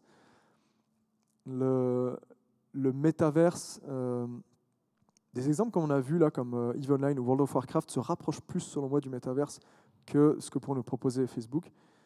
Parce qu'on est obligé de partir sur quelque chose de décentralisé. En fin de compte, c'est comme une sorte d'Internet. Internet, personne ne le dirige. Il n'y a pas une entreprise qui gère Internet. Tout le monde peut faire son propre site Internet. Il faudrait que le métaverse se soit basé sur exactement le même genre d'idées et de fonctionnement. Et le gaming, ce que nous propose le gaming jusqu'à maintenant, est certainement ce qui se rapproche encore une fois le plus des métaverses. Ce sera très difficile, selon moi, que, disons, un seul acteur parmi tous les autres puisse se positionner comme l'acteur clé du métaverse. Ce sera peut-être plutôt des métaverses subsidiaires selon nos intérêts. EVE Online, par exemple, si on aime l'exploration spatiale, ou World of Warcraft, si on aime l'heroic fantasy. Mais, encore une fois, pour terminer, je pense que les métaverses se doivent d'être basés sur les mêmes principes que le Web 3. Merci beaucoup et bonne soirée. Merci beaucoup, Soufiane. Last but not least, il se présente à nous avec une question qui déjà nous donne envie d'explorer et de voyager. Et je ne l'interpréterai pas, je le laisserai le faire. Icologramme ou l'éternité du Figital, un programme qui s'avère être inspirant grâce à Pierluigi Orunesu. Vous êtes fondateur et CEO de Sibel Art. Merci Zelda, bonsoir à tous. Merci à iFlow de m'avoir invité ce soir et merci de m'accorder encore un peu de temps et de votre concentration. Je vais essayer de faire assez vite. Donc voilà, je me prénomme Pierluigi. Comme Zelda l'a indiqué, j'ai créé cette initiative Icologramme à travers une société qui s'appelle Sibel Art, SA, une société vaudoise, qui existe depuis quelques années, mais on lui a donné un sens très fort avec cette initiative Icologramme. Là, vous voyez, le titre, c'est l'éternité en Figital. Qu'est-ce que ça veut dire ? Qu'est-ce que ça veut dire ? On va en parler. J'ai vu qu'il y avait le nom Figital avant dans une des présentations, donc ça me fait plaisir de pouvoir prolonger ces explications. En quelques mots, je suis un pur entrepreneur. J'ai un cursus entrepreneurial assez fort. J'ai 43 ans et j'ai derrière moi plus de 22 ans d'entrepreneuriat, donc j'ai commencé assez tôt. J'ai fait mes expériences dans le food, dans le marketing et dans la télécommunication. Et j'ai eu la chance de grandir dans un univers assez propice à l'art. Et ça m'a stimulé énormément dans mes activités et dans ce que je fais actuellement. Et donc, en gros, Icologramme est né, juste pour l'anecdote, c'est important quand même de le savoir. On est venu vers moi il y a 3 ans, à peu près. Je ne connaissais pas grand-chose sur l'holographie, sur la photonique, je ne connaissais pas grand-chose sur l'univers virtuel, mais on est venu vers moi il y a 3 ans pour me dire « Pierluigi, tu devrais créer l'hologramme de ta marraine, Audrey Hepburn ». J'ai eu la chance de grandir avec une dame formidable. Et puis en gros, on est venu vers moi en me proposant « Tu devrais redonner vie à Audrey avec son hologramme ». Puis alors là, j'ai fait « Qu'est-ce que tu dis ? Qu'est-ce que tu de quoi tu parles. Alors je me suis éduqué il y a 3-4 ans comme ça. Puis je me suis rendu compte qu'effectivement sur le marché aujourd'hui, vous avez Maria Callas qui est en tournée, vous avez Tupac, vous avez Michael Jackson, il y a même Claude François et plus récemment Amy Winehouse. Et effectivement, ces artistes ont leur équivalent holographique. Alors c'est un mot qu'on utilise pas souvent à bon escient, mais ce que j'ai remarqué, c'est qu'à tous ces gens-là, on leur a jamais demandé leur avis. Donc on leur a jamais demandé si un jour ou l'autre ils voulaient être un hologramme. D'où le concept de dire laissons tomber ceux qui ne sont plus présents et occupons-nous des vivants. Et je me suis dit qu'on allait appeler ça icologramme, c'est-à-dire la contraction d'icône et d'hologramme. Donc icologramme, c'est un software, c'est un protocole et c'est une marque. Et en gros, on a mis en place un système qui permet d'immortaliser l'artiste par voie iconographique, pour rester cohérent avec ce que je dis. Et puis, qu'est-ce que ça veut dire, Figital? Alors, c'est très drôle parce qu'il n'y a pas plus tard qu'il y a 2 mois, j'ai intégré ce nom dans mon objectif social quand j'ai déposé les statuts de notre nouvelle société qui s'occupe justement de blockchain, on va peut-être en parler un peu après. J'ai intégré le mot Figital, ils n'ont rien compris au registre du commerce, donc on a dû expliquer ce que ça voulait dire. Mais Figital, aujourd'hui, c'est très important. C'est une notion qui est une notion de marketing, mais c'est un terme fort qui combine le digital et le physique. Et Icologramme est clairement axé dans ce domaine-là.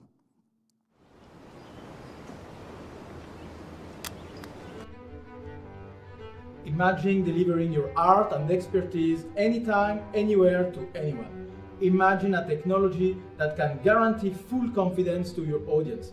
Imagine to be the perfect teacher in every circumstance.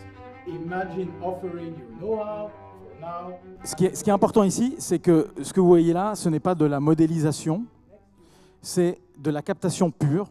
C'est-à-dire que je suis un icologramme. C'est-à-dire qu'on a capté à un instant T ma personne, on a capté à un instant T la violoncelliste, et on n'a pas modélisé. On l'a capté telle qu'elle était. Et ça, c'est important, parce que c'est le principe même de l'icologramme, c'est d'aller capter l'humain et de faire le trait d'union entre l'humain et le digital. Et donc, ce n'est pas de la modélisation, ce n'est pas de l'avatarisation. L'icologramme veut garder l'émotion de l'humain et reproduire au plus proche du possible. Et ça, on l'a fait à travers un protocole et une technologie qui existe depuis déjà certaines années. Alors, voilà.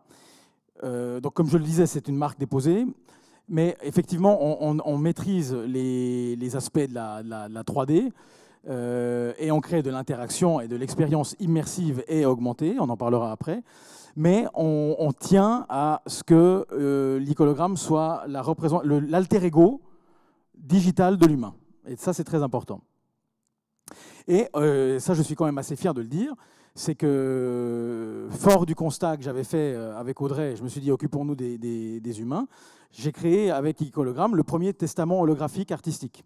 Alors, c'est pas né à New York, c'est pas né à Palo Alto, ni à Los Angeles, ni à Tokyo, c'est né ici, à La Chaux-de-Fonds, en novembre 2019. C'est quand même rigolo de se dire que... alors, évidemment, dans le monde de la réalité virtuelle, il y a des témoignages, mais par contre, aucun artiste n'a passé 3 jours dans un studio, dans une salle en l'occurrence à La Chaux-de-Fonds, pour venir enregistrer son testament holographique. Ça, c'est né avec Icologramme, et je vais vous le montrer, je vais vous montrer les résultats après, il y a une vidéo. Donc en fait, comme achievement, on essaie de perfectionner, de pousser la technologie à sa perfection, parce qu'on essaie d'humaniser ce qu'on capte. La vision, c'est de créer une banque qui va valoriser d'un point de vue patrimonial et économique ce qu'on va filmer. Donc la vision, c'était vraiment d'immortaliser cet artiste pianiste dont on va avoir après un exemple, et créer un catalogue autour de ça. Donc la vision, elle est clairement de devenir un nouveau format. En fait, c'est un nouveau format qui va développer un catalogue, son propre catalogue, en 2D et en 3D. Le futur est clairement 3D, le futur est clairement axé dans la volumétrie. On ne parle plus de pixels, mais on parle de voxels, c'est des pixels volumétriques. C'est ça qu'on est en train de... Ce que vous avez vu avant avec moi, c'est de la voxelisation, en fait. Après, il y a, et je salue d'ailleurs toutes les présentations de mes prédécesseurs, parce qu'elles ont toutes été très, très qualitatives, mais effectivement, on m'a conseillé de lier la création de l'icologramme, de la captation de l'icologramme, avec un protocole blockchain, en l'associant à son Icolocoin. Donc c'est quelque chose qui est en train de se faire, on ne l'a pas encore fait, mais on a déjà, je dirais, la vision claire pour protéger le contenu qu'on va filmer et lui amener ce degré d'authentification et aussi la possibilité de le trader, de le commercialiser et de l'échanger. Alors on est plus dans le B2B avec ça, mais il y a des exemples concrets. Un exemple concret, c'est par exemple MSC Croisière, avec qui on parle. MSC Croisière serait tout content d'avoir Elton John en icologramme à bord, parce que je doute que Elton John veuille passer une semaine à bord. Donc ça, c'est des exemples concrets de business qu'on est en train de porter avant.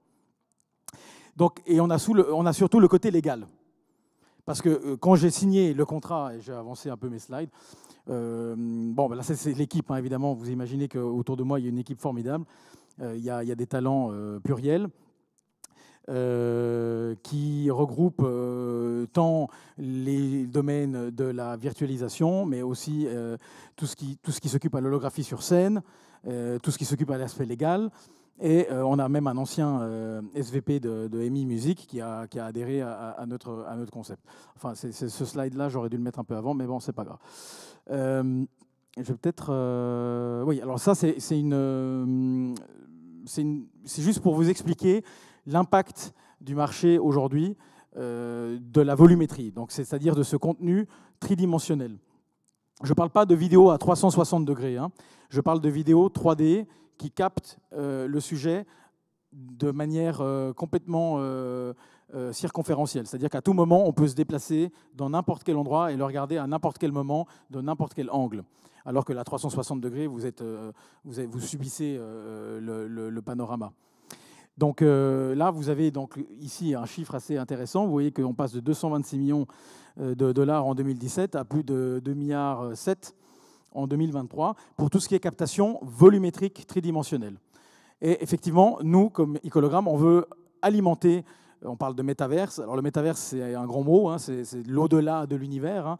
Mais le métaverse, c'est aussi, on peut l'appeler Matrix, on peut l'appeler monde virtuel, on peut l'appeler comme vous voulez. J'ai un ami qui m'a dit que le métaverse, c'était comme si on allait à une conférence Zoom, mais qui ne finissait jamais.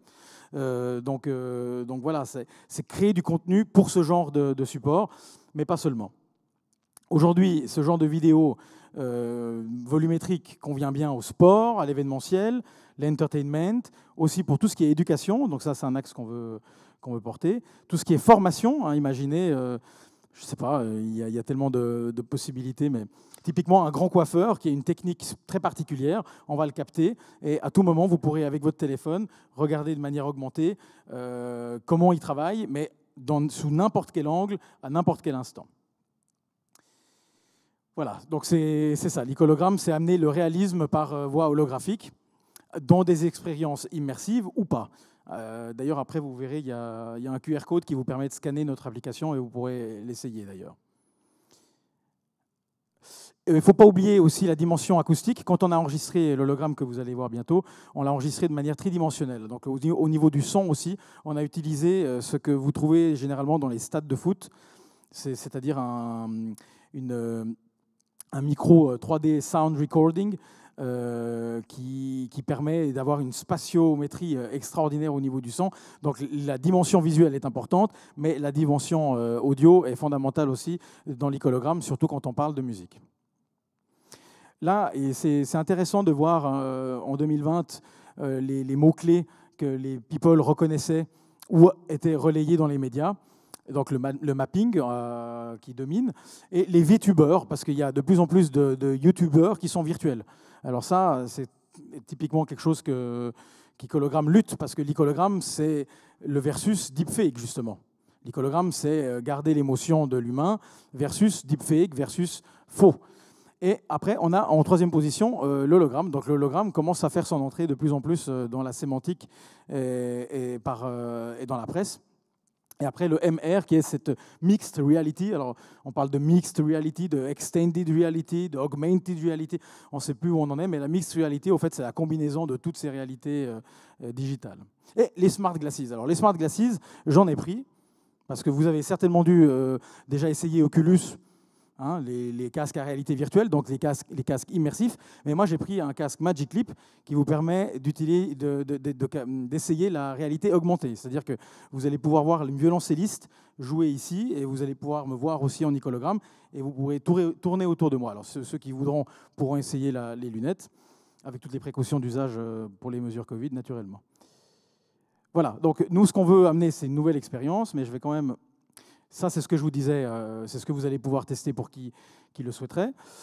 Juste l'anecdote, quand j'ai créé Icologram, jamais je me serais douté qu'on allait vivre une période de Covid. Ça, vous pouvez bien imaginer, parce que tout ça est né en 2018-2019. Mais quand le Covid est arrivé, évidemment, ça a donné un effet catalytique et une dimension complètement nouvelle à notre business, inattendue. Mais j'ai quand même réussi à lancer une application qui permettait à Philippe Entremont de jouer chez les gens tout en respectant le lockdown. Donc on a anticipé un peu la chose. Ça, c'est ce que je vous disais avant, je ne veux pas trop m'attarder. Voilà. Donc ça, c'est Philippe, c'est le premier artiste au monde à avoir enregistré l'Icologram, c'est-à-dire son témoignage holographique. Pourquoi j'ai choisi Philippe? Parce qu'il y a un côté patrimonial. Chez Icologram, il y a un côté patrimonial, c'est-à-dire qu'on va essayer, ça se mérite aussi d'avoir un Icologram parce qu'on investit. Moi, j'ai investi comme producteur. Dernièrement, on a fait l'Icologram d'Henri Dess, vous allez voir aussi quelques coupures de presse. Il est en pleine post-production, je vais pouvoir voir les résultats lundi. Autrement, je vous en aurais montré aujourd'hui. Mais il y a un côté patrimonial, ça c'est très important. J'ai choisi Philippe parce que j'ai eu la chance de travailler avec lui, parce qu'il me connaissait, ça c'est évident, mais parce que ce bonhomme, c'est le dernier dinosaure de la musique classique aussi. C'est comme ça que le New York Times l'a défini il y a 3-4 ans. C'est un type qui a 7000 concerts à son actif. Il a 84 ans, il joue comme un ado de 25 ans. C'était hallucinant. Et c'est une légende vivante. Donc le côté Icologram, c'est immortaliser un pan de l'histoire aussi. Quand je l'ai immortalisé, ça c'est une photo de la presse lors du tournage. Et ici, normalement, vous avez une vidéo. Donc, ce que vous allez voir ici, c'est un Icologram et pas Philippe. Donc voilà, il rentre sur scène. Il y a l'opérateur qui se met à côté pour vous montrer juste la différence de dimension. Et alors, on l'a filmé en 8K.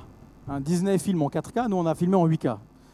Donc je peux le projeter en HD, en Full HD. Ça, c'est du Full HD. Donc j'ai fait des tests en 4K, c'est fondamental. C'est phénoménal, je veux dire. Donc je suis capable aujourd'hui de vous créer un concert, un récital de 1h10 de Philippe Entremont sur scène, au Grand Théâtre ou chez vous. Et c'est ça que j'ai une matrice, au fait, qui me permet de reproduire de manière assez fidèle l'émotion de l'artiste. Et il n'y a pas d'artefact ici. D'ailleurs, on m'a dit, Pierluigi, tu vas te casser la gueule en faisant un hologramme avec un piano noir, parce que le noir, c'est l'ennemi juré de la lumière. Et j'ai quand même dit à Philippe, écoute, est-ce que tu veux jouer sur un piano blanc? Il m'a dit, c'est hors de question. Je ne suis pas Richard Klederman. Donc j'ai dû me débrouiller pour le convaincre à au moins mettre une veste blanche. Bon, il avait déjà les cheveux blancs, donc ça, c'était bien. Mais ce qu'on a fait, c'est une prouesse, parce que vous voyez que le noir, il transparaît. Mais là, avec le jeu de lumière, et Dieu sait si j'ai insisté, on a réussi à utiliser un Steinway grand format. Et ça, c'est une fierté parce que c'était un grand challenge.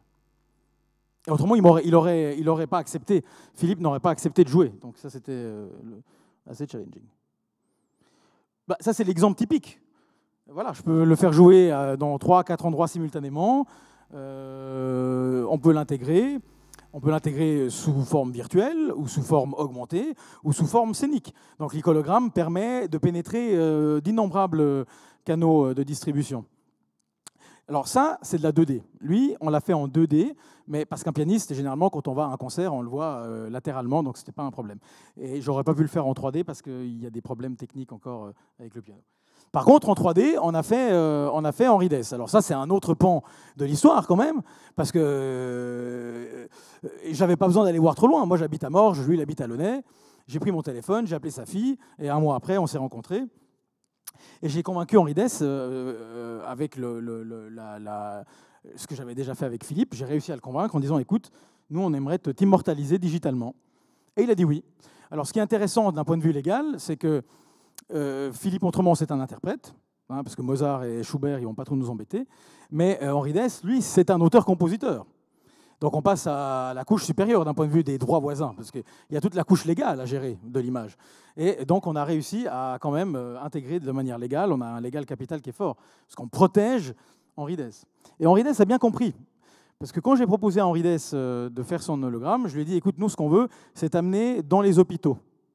Imaginez un enfant alité qui, aujourd'hui, avec les mesures Covid, peut encore moins de contact avec l'extérieur. Eh ben, il pourra utiliser, avec notre application de réalité augmentée, il pourra intégrer augmenter sa réalité quotidienne avec un Henri Dess qui chante dans sa chambre, et il pourra interagir avec lui, prendre des photos avec lui, se filmer, prendre des selfies et danser avec lui et chanter avec lui. C'est ce qu'on est en train de faire actuellement. Donc là, ça a été enregistré il n'y a pas longtemps, donc c'est encore tout frais. Si vous avez un téléphone, je vous propose de scanner le QR code. Alors ça marche bien avec iOS.